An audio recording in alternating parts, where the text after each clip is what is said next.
In Hayward, a peaceful city by the San Francisco Bay, Monique Aldridge was enjoying her new life with her boyfriend Jacques and her young son, preparing to welcome another little angel. But behind this seemingly perfect picture was a crack too deep to mend her ex-husband. Von Butner, a man with a criminal record who had never accepted that Monique had moved on. Then, one fateful afternoon, at the small house on Cassia Way, 7 gunshots rang out, taking the life of the young pregnant mother and leaving her 5-year-old son in a nightmare he would never forget. What drove a man to become a cold-blooded killer of his own family? And why did tragedy strike just when Monique was at the happiest point in her life? Looking for a man accused of killing his former wife. Hayward, California, the 6th largest city in the Bay Area and the 3rd largest in Alameda County, is known for its scenic coastal roads where residents often stroll through wetlands in the crisp California air. In this tranquil setting, Monique Aldridge shone like a radiant light. At 29 years old, she was the embodiment of determination and a passion for life. Monique was not only a talented fitness trainer, but also a devoted mother to her 5-year-old son. Her life was a testament to pursuing excellence from an early age. Monique's remarkable intelligence was evident when she graduated high school early and was accepted into the University of California at Davis. While most of her peers were still navigating high school life, Monique earned her biology degree at just 16 years old, a rare achievement few could match. This sharp intellect not only helped her overcome academic challenges, but also shaped her vision for her life and career in the field of healthcare. Monique had built a solid reputation with her own personal training business. Her clients not only trusted her expertise but also admired her positive spirit and dedication. However, the center of Monique's universe was her 5-year-old son. Her love for him drove her to overcome every hardship in life.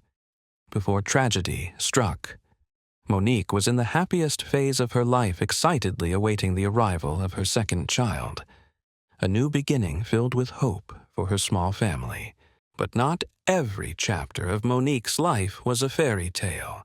She had once been married to Von Butner, but that marriage ended in divorce a few years earlier.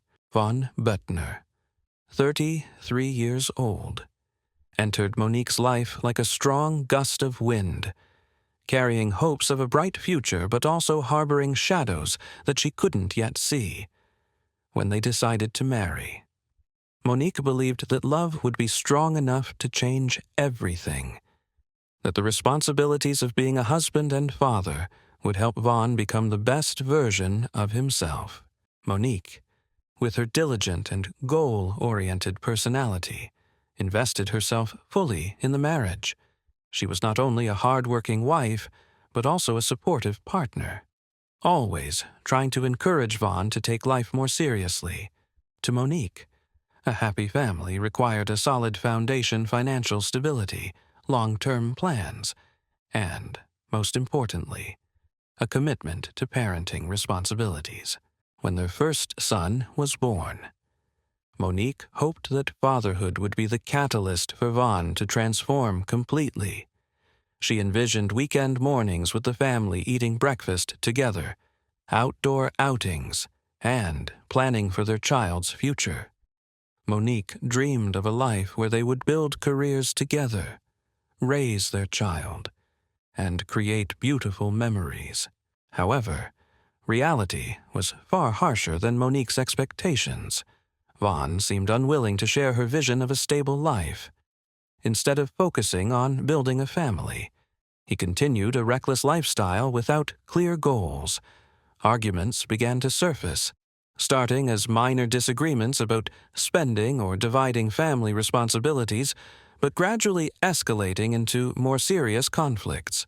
Monique found herself shouldering most of the family's responsibilities, from caring for their young son to maintaining a steady income through her personal training work.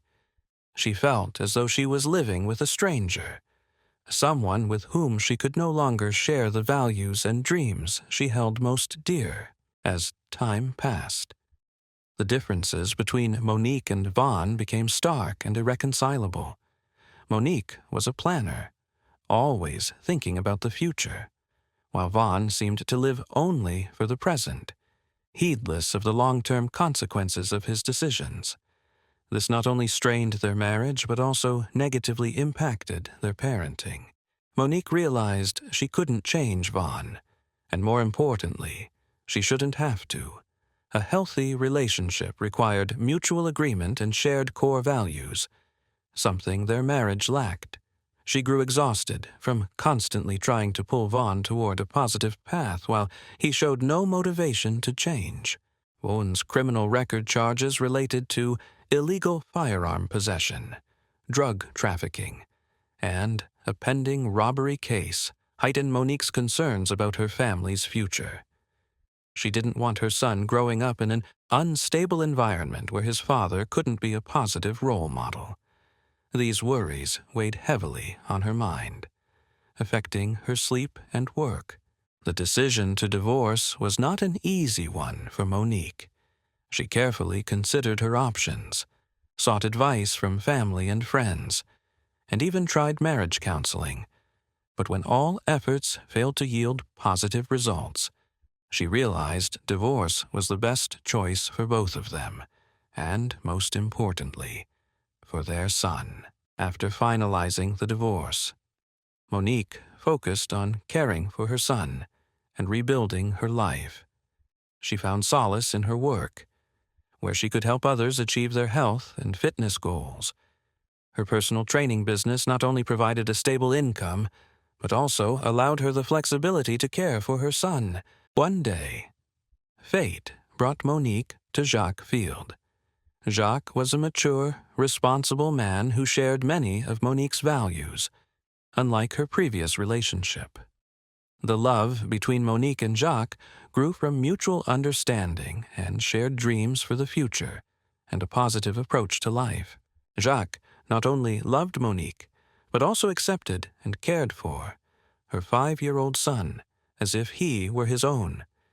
He understood that entering the life of a single mother required patience, empathy, and the ability to build a relationship not just with her, but also with her child.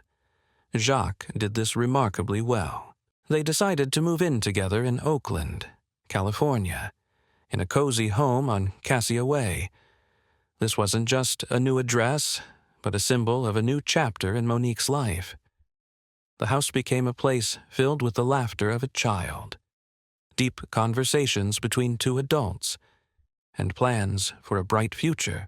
Monique's life with Jacques brought her a sense of peace and happiness she had never experienced before. She found in Jacques a true partner, someone who could share not only life's joys, but also its challenges. Together, they created a positive environment for her son, where he could grow surrounded by love and care. The greatest joy came when Monique discovered she was pregnant with her second child. This was not only a personal happiness, but also a confirmation of their love and commitment to each other. Monique felt as though her life was finally moving in the direction she had always wanted: a happy family, a stable career, and true love. Jacques was thrilled at the prospect of becoming a father, and they began planning for the baby's arrival. They discussed names, prepared the nursery, and dreamed of the memories their family would create together. Monique felt she was living in the most beautiful dream of her life. Despite the divorce, Monique and Vaughn maintained contact due to shared custody of their son, per the divorce agreement. They split time with their 5-year-old, meaning Vaughn had specific days to spend with him. Monique's family later stated They saw no signs of serious trouble in her post-divorce relationship with Vaughn. They also witnessed no prior violent behavior, making what happened next all the more shocking and painful. Monique seemed to have tried to maintain a civil relationship with her ex-husband for the sake of their son. However, beneath this outward calm, Vaughn may have been harboring negative emotions about Monique moving on and finding happiness with another man, seeing his ex-wife build a new life, especially while pregnant with another man's child, may have triggered feelings of jealousy and hatred in Vaughn. Their interactions seemed limited to co-parenting, with brief meetings when Vaughn picked up or dropped off their son. Monique likely believed she was handling the situation maturely and in the best way possible, unaware that Vaughn's outward calm concealed a brewing storm. In the weeks leading up to the tragedy, Monique was enjoying the happiest days of her life, preparing to welcome her second child and building a future with Jacques. She could never have imagined that her past would return so brutally. That afternoon began like any other at the cozy home at 1000 Cassia Way. Oakland, Monique. In the final months of her pregnancy, her belly round with the hope of a bright future, was at home. Jacques was with her, perhaps discussing final preparations for the baby's arrival. Monique's 5-year-old son was also in the house, unaware that their peaceful family life was about to be shattered. Around 2 p.m., as California sunlight streamed through the windows, a dark shadow crept into this happy space.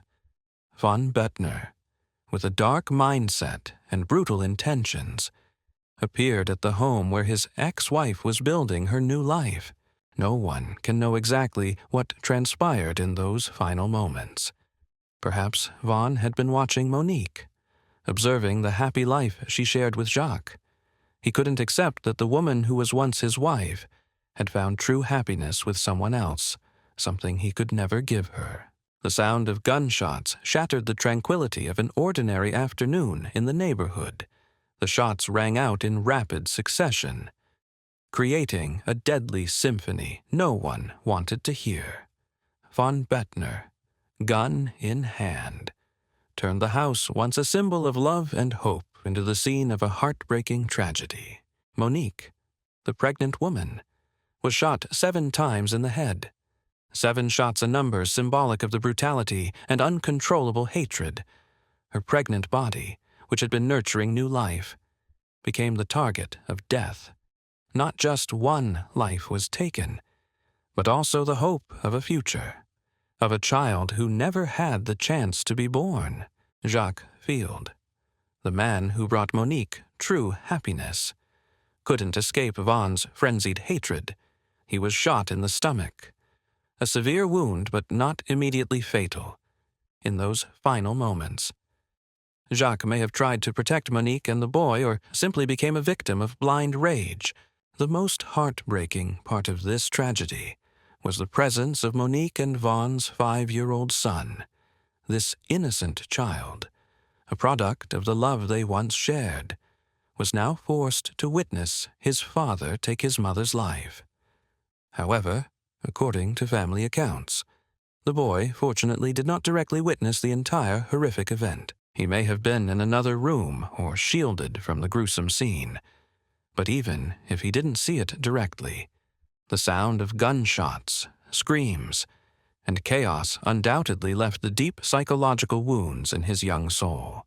This 5-year-old, who once lived a normal life with a loving mother and a kind stepfather, suddenly became a child orphaned of his mother, with his biological father as the perpetrator of the tragedy. The psychological trauma will haunt him for life after committing the brutal act. Von Bettner didn't stay to face the consequences. He fled the scene, leaving behind a blood-soaked tableau and shattered lives. His escape showed he was still lucid enough to recognize the gravity of his actions, but lacked the courage to take responsibility. when Hayward police received the report of the shooting and arrived at the scene. They were confronted with a sight even seasoned officers could hardly forget. Blood was splattered on the walls. Monique's lifeless body lay still with her unborn child inside. And Jacques was in critical condition. Emergency medical personnel arrived quickly and did their best to save Monique, but her injuries were too severe. 7 shots to the head caused catastrophic brain damage, leaving no chance for a miracle. She was rushed to the nearest hospital in critical condition, but ultimately her life could not be saved. The unborn child in Monique's womb also couldn't be saved. 2 lives, mother and child, were taken in the same moment, amplifying the tragedy of the event. Jacques Field, though severely wounded, miraculously survived the attack. He was rushed to the hospital in critical condition, where doctors fought to save his life. Jacques' injuries were not only physical, but also deeply psychological, having witnessed the murder of the woman he loved. Immediately after receiving the report of the horrific shooting on Cassia Way, Hayward police swiftly deployed to the scene.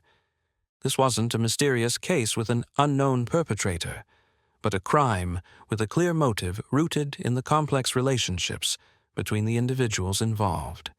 Experienced investigators quickly identified von Büttner as the prime suspect, based on his history as Monique's ex-husband and evidence at the scene. Identifying the suspect was only the first step in a complex and challenging investigation. The police faced the reality that von Büttner was not an ordinary criminal, but a man with a serious criminal record and a demonstrated tendency for dangerous violence. His prior convictions for illegal firearm possession, drug trafficking, and a pending robbery case underscored his threat level. This was not a typical domestic violence case sparked by a moment of anger, but the act of a repeat offender unafraid to use violence to resolve personal conflicts.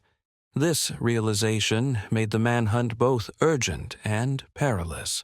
On the day of the incident, police promptly began initial investigative steps, collecting evidence at the scene and interviewing witnesses. Despite the incident occurring in a densely populated residential area, finding witnesses and gathering information about von Büttner's movements before and after the crime proved challenging. Detectives worked tirelessly to piece together the story. By May 11th, just 1 day after the shooting, police had prepared a search warrant and conducted a search of von Büttner's home in San Mateo. However, when law enforcement arrived, they found the house empty, with no signs of Von or any indication of when he had left. Von Büttner's escape, before the police could execute the warrant, suggested he had planned his actions, or at least realized that staying would lead to immediate arrest.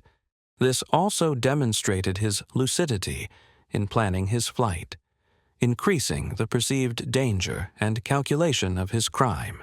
Soon after, investigators received troubling information that von Büttner may have left California. This meant the manhunt extended beyond local jurisdiction, becoming a national issue. The case officially became a nationwide pursuit, requiring coordination among multiple law enforcement agencies.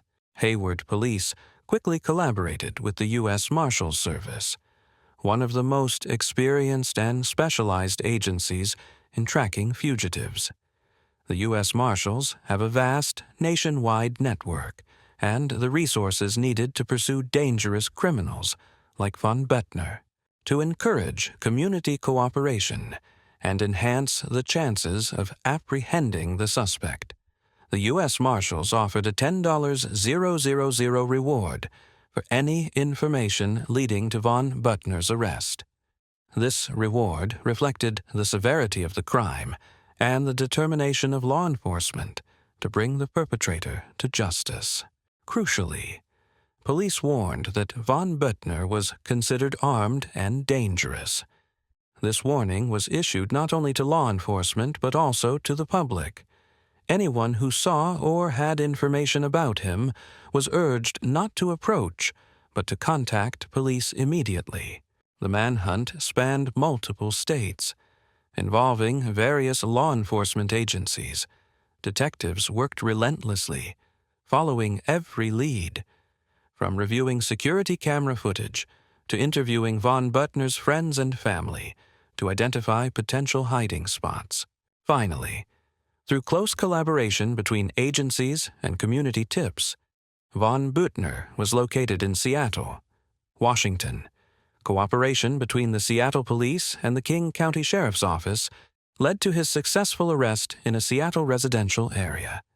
The tense manhunt ended, but the fight to ensure justice for Monique Aldridge and her family was just beginning. After his arrest in Seattle, von Büttner was extradited to California and detained at Santa Rita Jail in Dublin without bail. This decision aligned with the severity of the crime and the risk of him fleeing again. Von Büttner faced multiple serious charges. The charge of first-degree murder was applied to Monique Aldridge's death, reflecting the premeditated and brutal nature of the act. The charge of attempted murder was applied to the attack on Jacques Field, who fortunately survived. Additionally, the charge of child endangerment reflected the presence of the 5-year-old son at the scene during the shooting. The charge of illegal firearm possession by a convicted felon further aggravated von Büttner's situation, with prior convictions for firearm possession, drug trafficking, and a pending robbery case. He exhibited a dangerous and recurring pattern of criminal behavior. Aggravating factors related to the use of a firearm were applied, limiting future sentencing options. The potential penalties von Büttner faces are severe. For the murder charge, he could face 50 years to life in prison. For attempted murder, the sentence ranges from 32 years to life. These figures mean he may spend most or all of his remaining life behind bars. As of now, the first court date has not been set. The trial process is being carefully prepared to ensure justice for Monique Aldridge and her family. This is not only about punishing the perpetrator, but also about demonstrating the legal system's commitment to protecting victims of domestic violence. Monique Aldridge's family is enduring indescribable pain after her sudden loss. Her parents, sister, and loved ones are not only grappling with the shock of losing a remarkable daughter, but also the reality that the unborn child, the grandchild they eagerly awaited, never had a chance to be born. The family described Monique as an intelligent, dedicated woman passionate about a healthy lifestyle. She was always forward-looking, with clear plans, and a devoted mother who put her son first in every decision. What makes the family's grief even deeper is that they had no inkling of von Büttner's brutal intentions. During their marriage and after the divorce, they saw no signs of violence. Von seemed to have perfectly concealed his negative emotions and malicious intentions. The smallest victim is Monique and Von's 5-year-old son. The child now faces the reality that his mother was killed by his biological father.